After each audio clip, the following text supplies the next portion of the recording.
Hello and नमस्कार। Welcome to all. आप सभी का स्वागत है रणधीर एजुकेशन में। आज के इस लेक्चर में हम लोग पिछले 7 दिनों का यानी 14 अक्टूबर से लेकर 20 अक्टूबर 2024 तक का करंट अफेयर कवर करेंगे। ये हमारा जो करंट अफेयर का सीरीज चल रहा है ये हर कॉम्पिटिटिव एग्जाम के लिए जरूरी है, चाहे वो एसएससी का कोई भी एग्जाम हो, बैंकिंग का कोई एग्जाम या फिर Uttar Pradesh public service commission UPSC, सभी के लिए जरूरी है। इसी में हम आगे बढ़ते हुए आपको 7 दिन का करंट अफेयर कवर कराएंगे और आखिर में चल करके हम इसका आपको एक पीडीएफ भी प्रोवाइड कराएंगे जो कि हिंदी और अंग्रेजी दोनों में होगा, क्विज फॉर्म में होगा। ठीक है, चलिए शुरू करते हैं आज का ये लेक्चर और जानते हैं हमारे पिछले 7 दिनों में क्या करंट अफेयर रहे। इसमें सबसे पहले हम जानेंगे कि हमारा आज का क्वेश्चन ऑफ द वीक क्या है। अगर आप हमें रेगुलर फॉलो करते आए हैं तो इसका आंसर बहुत आसानी से कर सकते हैं। हमारा प्रश्न है क्वेश्चन ऑफ द वीक कि प्रसिद्ध उद्योगपति रतन टाटा का निधन हो गया है, पद्म विभूषण से किस वर्ष सम्मानित किया गया था। इनके बारे में हम प्रीवियस जो हमने संडे को आपको करंट अफेयर करवाया था उसमें कंप्लीट जानकारी इनके बारे में दी थी, इन्हें कौन कौन से अवार्ड मिल चुके। अगर आप रेगुलर फॉलो कर रहे हैं तो बहुत आसानी से इसका जवाब दे पाएंगे। अगर आपको इसका आंसर आता है तो आप कमेंट करके जरूर बताइएगा, लिखिएगा क्वेश्चन ऑफ द वीक और जो भी आपको ऑप्शन लगता है, ऑप्शन ए 2017, 2016, 2008, 2014, जो भी आपको आंसर लगता है कमेंट जरूर करके हमें बताइए। चलिए आज का पहला प्रश्न हम ले रहे हैं कि international day for disaster risk reduction 2024 की थीम क्या है।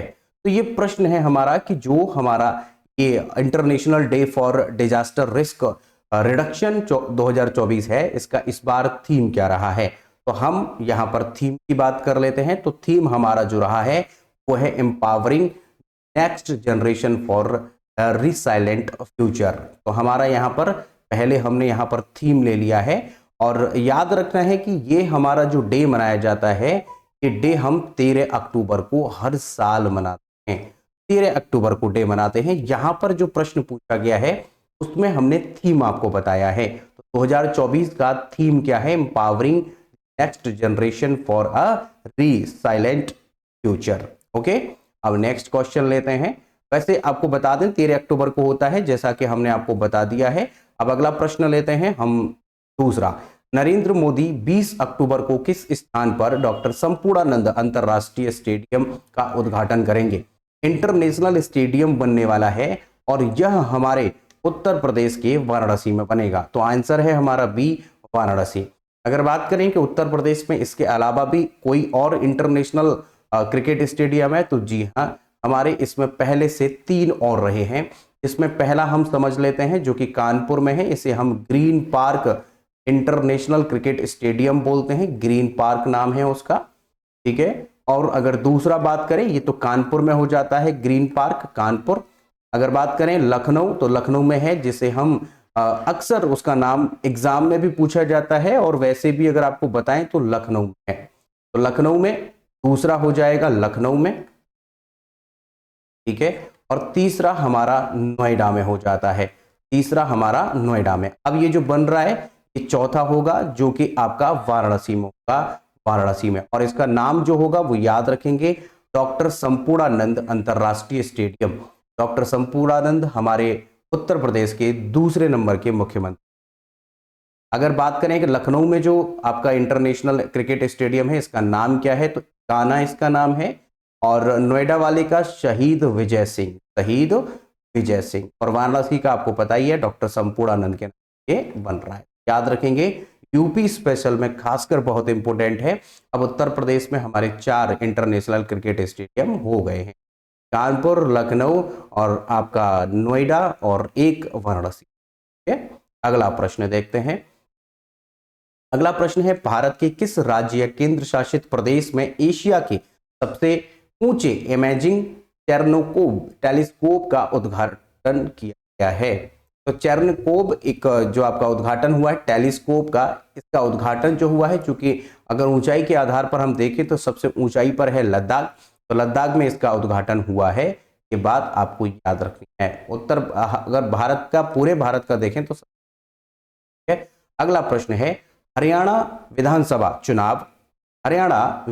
चुनाव 2024 के बाद निम्नलिखित में से कौन हरियाणा के मुख्यमंत्री के रूप शपथ लेगा। तो मुख्यमंत्री के रूप में जो यहाँ पर शपथ ले रहे हैं उनका नाम है नायब सिंह सैनी। तो नायब सिंह सैनी यहाँ पर शपथ लेंगे। और ये जो नायब सिंह सैनी है इनके बारे में अगर बताएं कि ये जो शपथ ले रहे हैं, यहाँ पर टोटल सीटें जो थी वो 90 सीटें थी, जिसमें से 48 सीटें यानी 48 सीटें जो आई हैं वो बीजेपी की आई थी।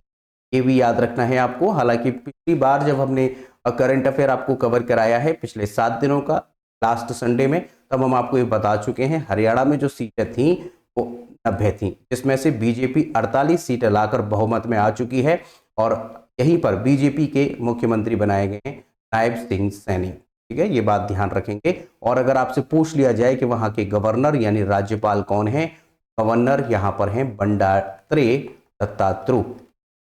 बंडारे या बंडारू दत्तात्रेय इनको बोलते हैं, दत्तात्रेय, ये भी याद। अब अगला प्रश्न देखते हैं। हमारा 5वां प्रश्न क्या है। यहाँ पर इनका इमेज हमने आपको दिखाया है, ये इमेज है बंडारू दत्तात्रेय का। अगला प्रश्न लेते हैं। हाल ही में लॉन्च की गई पुस्तक वॉर किसके द्वारा लिखी गई है। तो ये जो पुस्तक है, ये बुक है, ये वॉर यानी जो अमेरिका और जो बाइडेन दोनों के बीच यानी अमेरिका और रशिया के बीच संबंधों पर आधारित एक पुस्तक है। इस पुस्तक में दोनों का संबंध दिखाया गया है, रशिया का, और किस प्रकार इस बीच जो यूक्रेन से लड़ाई रूस की हुई है उसके बीच में भी यहाँ पर कहानियां दी गई हैं। तो आंसर हो जाएगा हमारा बॉब वुडवर्थ। बॉब वुडवर्थ के द्वारा इस किताब को लिखा गया है, वॉर को। एक बार आप किताब का इमेज देख लीजिए। ये हमारी किताब है बॉब वुडवर्थ, जिसमें हम यहाँ पर जो जिक्र होता है जो बाइडेन और व्लादिमीर पुतिन और यूक्रेन के राष्ट्रपति के बारे में ज्यादा होता है। अगला प्रश्न लेते हैं, छठा हमारा, निम्नलिखित में से कौन दुनिया की सभी 14 यानी दुनिया की सभी जो 14 ऊंची चोटियां हैं जो 8000 मीटर से ज्यादा ऊंची पड़ती हैं, उन चोटियों पर चढ़ने वाला दुनिया का सबसे कम उम्र का व्यक्ति कौन है। तो यहाँ पर सबसे बड़ी बात है कि कम उम्र का है। देखिए यहाँ पर कम उम्र कितनी है, उसकी केवल 18 वर्ष है उम्र। और 14 चोटियां जो कि सबसे ऊंची चोटियां होती हैं दुनिया की, इन्हें अगर हम टोटल को देखें 14 को एक साथ कहा जाता है 8000, इन्हें एक साथ बोला जाता है 8000, जिसमें कि हमारे दुनिया की 14 चोटियां आती हैं सबसे ऊंची। अगर बात करें कि कौन वो व्यक्ति है जो इस पर चढ़ा है, यहां पर याद रखेंगे नीमा रिंजी शेरपा। नीमा रिंजी शेरपा जो कि नेपाल के रहने वाले हैं, ये सबसे ऊंची चोटियों पर 14 चोटियों पर चढ़ चुके हैं। सबसे बड़ी बात 18 वर्ष इनकी है, तो सबसे कम उम्र के व्यक्ति बन चुके हैं और जिनका नाम है नीमा रिंजी शेरपा। ये बात आप ध्यान, ठीक है। हाँ जी, अब अगली बात करते हैं जो कि हमारा यहाँ पर इनका एक इमेज और देख लेते हैं, ये है नीमा रिंजी। अब अगला प्रश्न देखते हैं। 7वां हमारा प्रश्न है, निम्नलिखित में से किस कंपनी को भारत की 14वीं महारत्न कंपनी का दर्जा दिया गया है।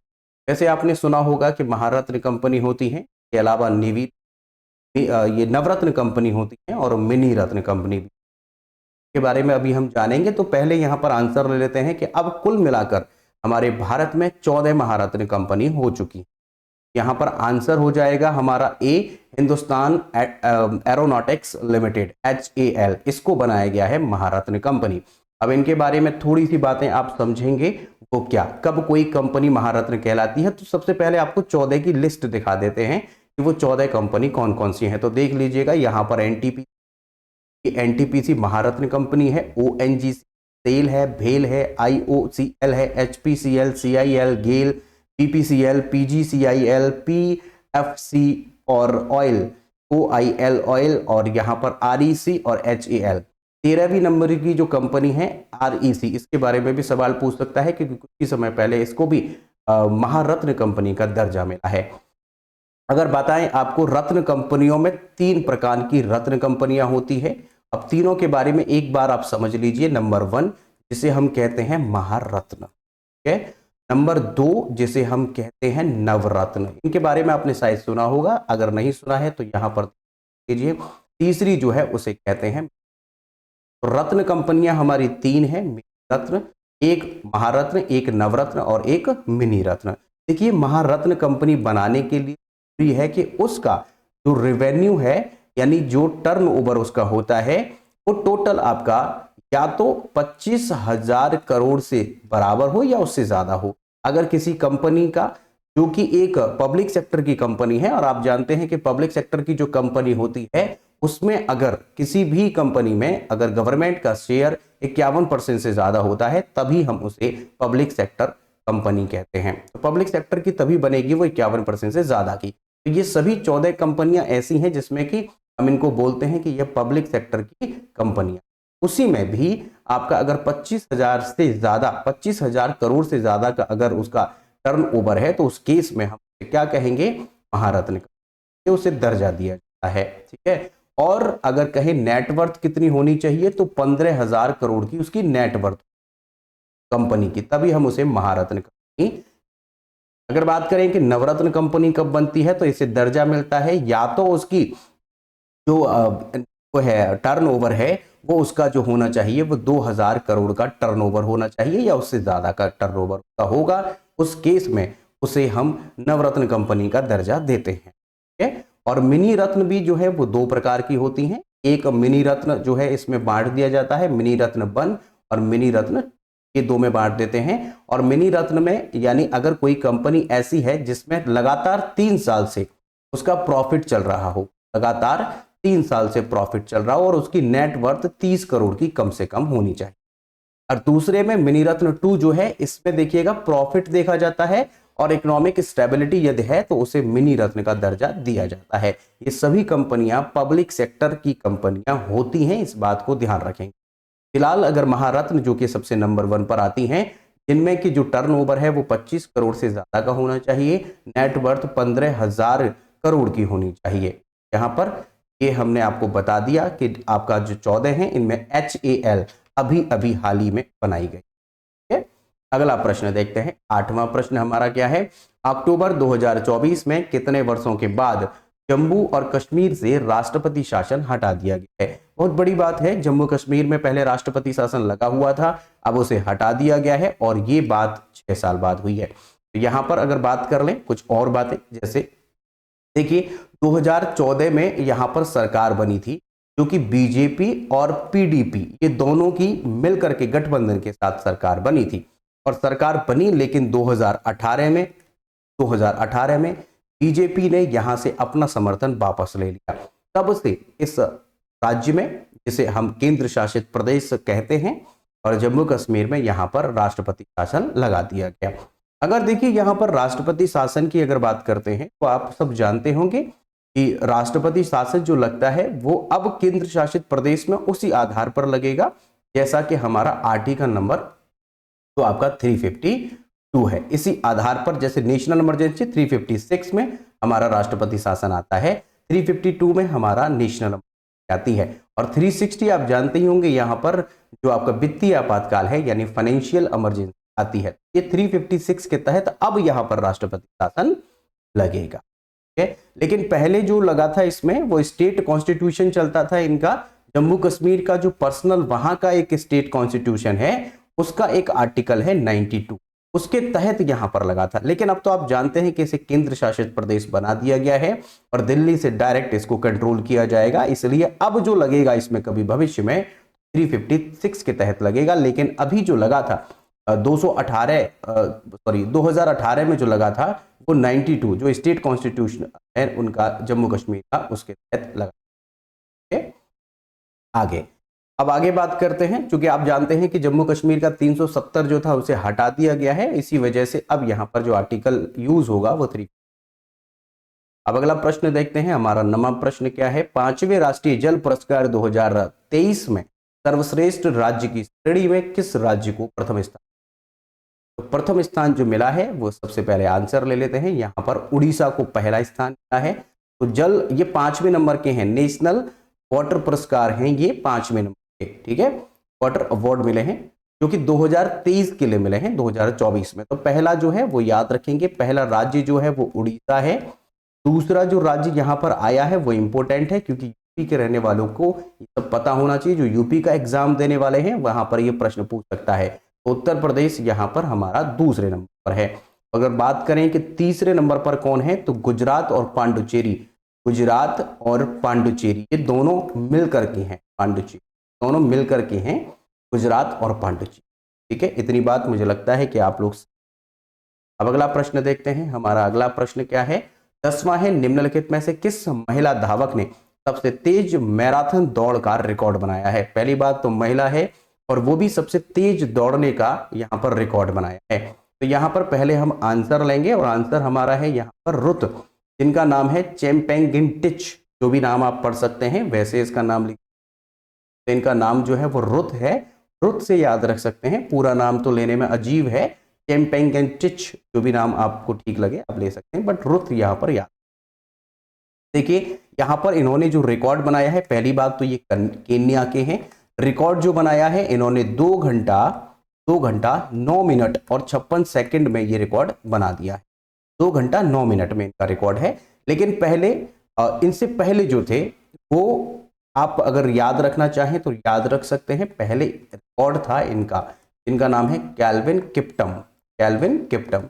लेकिन 2024 के फरवरी में इनकी एक सड़क दुर्घटना में इनकी डेथ हो गई और बहुत ही कम उम्र इनकी थी, 24 साल के ये, लेकिन इनकी डेथ हो चुकी, इसलिए अब इनका नंबर आ जाता है, इनका नाम है रुत जो है वो पहले नंबर की महिला ऐसी गई हैं 2 घंटा 9 मिनट में कंप्लीट कर लिया है मैराथन। यहाँ पर इनका इमेज देख लीजिए, का नाम है रुत। ओके, अब अगला प्रश्न देखते हैं। हमारा अगला प्रश्न है, महाराष्ट्र राज्य कौशल विश्वविद्यालय का नाम बदलने के महाराष्ट्र सरकार की क्या है। वैसे यहाँ पर प्रश्न को थोड़ा सा चेंज करते हैं, मंजूरी दी है राज्य सरकार ने, और मंजूरी जो दी है, यहाँ पर सवाल है कि जो महाराष्ट्र का राज्य कौशल विश्वविद्यालय इसका नाम अब बदला जा रहा है। नाम जो बदला जा रहा है क्योंकि अभी अभी हाल ही में उद्योगपति जो कि बहुत ही अच्छे व्यक्ति थे, इनका अभी हाल ही में निधन हुआ है और उन्हीं के नाम पर अब इसका नामकरण होगा। महाराष्ट्र राज्य कौशल विश्वविद्यालय नाम अब बदला जाएगा और लिखा जाएगा पद्म विभूषण रतन टाटा महाराष्ट्र स्किल यूनिवर्सिटी का नाम होगा। तो रतन टाटा के नाम पर ये नाम रखा जाएगा। 11वां प्रश्न हमारा हो चुका है। अब अगला प्रश्न देखते हैं, 12वां, विश्व खाद्य दिवस कब मनाया जाता है। विश्व खाद्य दिवस जो है इसे हम वर्ल्ड फूड डे कहते हैं। ये हमारा जो मनेगा, ये मनेगा 16 अक्टूबर, हर साल मनाया जाता है 16 अक्टूबर। इस बार की थीम याद रखेंगे, right to foods for a better life and better future. ये इस बार का थीम रहा है 2024 का। अगला प्रश्न देखते हैं, अक्टूबर 2024 में जम्मू और कश्मीर के मुख्यमंत्री के रूप में शपथ ली है। बहुत इंपॉर्टेंट प्रश्न हो सकता है। यहाँ पर हमारा आंसर है उमर अब्दुल्ला। उमर अब्दुल्ला जो हैं वो यहाँ पर पहले अब बने हैं, क्योंकि यूनियन टेरिटरी बनने के बाद 370 हटने के बाद पहली बार यहाँ पर मुख्यमंत्री रहे हैं उमर अब्दुल्ला। वैसे तो पहले भी ये मुख्यमंत्री रह चुके हैं। अगर बात करें कि पहले कब, तो 2009 से 2015 तक ये रही है, लेकिन 370 हटने के बाद पहली बार ये मुख्यमंत्री बने हैं। ठीक है, अगर बात करें कि यहाँ पर उप मुख्यमंत्री किसे बनाया गया है, तो सुरेंद्र चौधरी आप याद रख सकते हैं। सुरेंद्र चौधरी को यहाँ पर उप मुख्यमंत्री यानी डिप्टी सीएम बनाया गया है। और गवर्नर भी आपसे पूछ सकता है, क्योंकि गवर्नर ऐसे जगह के गवर्नर ज्यादा पूछे जाते हैं जो भी हाल ही में इंपॉर्टेंट रहे हों। तो गवर्नर जो है उनका नाम है मनोज, ये बात आप ध्यान रखेंगे, मनोज सिन्हा यहाँ पर। ओके, अब आगे इनका एक बार इमेज दिखा देते हैं आपको। ये हमारे उमर अब्दुल्ला हैं, यही है अब्दुल्ला। मनोज सिन्हा ये याद रखेंगे वहां के। निम्नलिखित में से किस अंतरिक्ष एजेंसी ने यूरोपा क्लिपर लॉन्च की। तो एजेंसी जो है वो, पहले एजेंसी आपको आंसर बता दें, आंसर है हमारा बी, नासा। तो नासा जो है इस एजेंसी के द्वारा इसे लॉन्च किया गया है। लेकिन आप जानते होंगे कि बृहस्पति का जो है एक चंद्रमा है, बृहस्पति का जो चंद्रमा है उसका नाम ही है यूरोपा। तो बृहस्पति जो एक आपका ग्रह है, सबसे बड़ा ग्रह बृहस्पति, इसका चंद्रमा है यूरोपा। उस यूरोपा पर अगर जीवन संभावित है तो उसी का पता लगाने के लिए यह एजेंसी भेजा जा रहा है नासा से, जो कि नाम होगा यूरोपा क्लिपर। आपके लिए आसान हो जाता है क्योंकि यूरोपा ही उसका एक चंद्रमा है। अब देखिए, इस प्रकार का प्रश्न भी आपसे स्टार्टिंग में पूछ सकता है कि यूरोपा किसका चंद्रमा है। क्योंकि इसी प्रकार के प्रश्न जाते हैं। अगला प्रश्न देखते हैं, कैबिनेट ने रबी विपणन सीजन 2025-26 के लिए किस फसल के न्यूनतम समर्थन मूल्य एमएसपी जो है में सबसे अधिक वृद्धि की घोषणा है। यहां पर एक बार इंग्लिश में देख लेते हैं, the cabinet has announced the highest increase in the minimum support price, जिसे हम एमएसपी कहते हैं, of which crop for the rabi marketing season 2025-26। तो यहां पर पहले इसका आंसर ले लेते हैं। आंसर है हमारा यहां पर सी, सरसों। सरसों का इस बार का जो एमएसपी है 25-26 का वो सबसे ज्यादा है। एक बार यहां पर लिस्ट दिखा देते हैं आपको, जो पहले एमएसपी रहा है उसकी लिस्ट है। और यहां पर देखिएगा 2275 की लिस्ट थी पहले एमएसपी की गेहूं की, जो कि अब बढ़कर हो चुकी है 2425। अगर बात करें जौ की तो 1850 की थी, लेकिन अब 1980 में बिकेगा।